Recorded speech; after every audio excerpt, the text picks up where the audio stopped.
Highbridge Audio presents The Abortionist's Daughter by Elisabeth Hyde, read for you by Beth McDonald.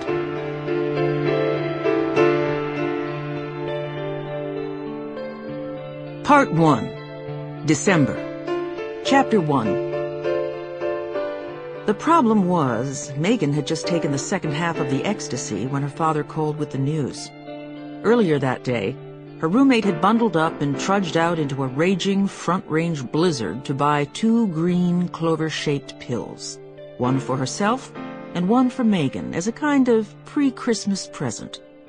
Natalie had meant to wrap them up in a little box, but the day got a little hectic, what with exams and all, so after dinner, when they were back in their dorm room together, Natalie simply dug in her pocket and took out the little pills and without any fanfare set them on the open page of Megan's biology text. "And don't wuss," she warned. Megan screwed up her face. The green pills reminded her of those pastel dots you got when you were a kid, the kind you peel off a long strip of paper. She didn't have time for this tonight.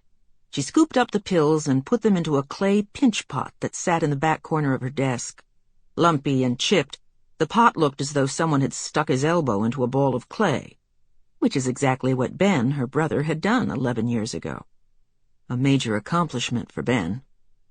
But Natalie wouldn't let the matter go, pointing out that they could start with just half.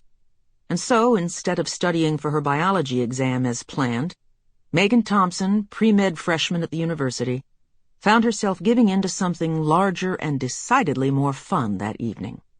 Not only that, but she gave in with no clue as to what had transpired earlier that evening 2 miles west, in the 2-story stucco house she'd grown up in, the house that had been on the home tour 3 years in a row, the one that backed up to open space, with the model solar heating panels and the evaporative cooling system that kept the temperature inside a mere 75 when outside it soared above 100.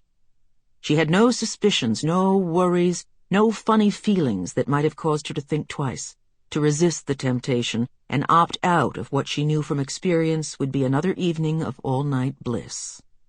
Forgetting about everything else, her exam, the argument with her mother earlier that morning, that last very strange email from Bill, Megan placed half the pill on her tongue, washed it down with water, and waited.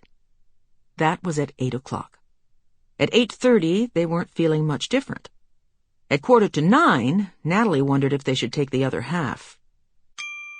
Sample complete. Ready to continue?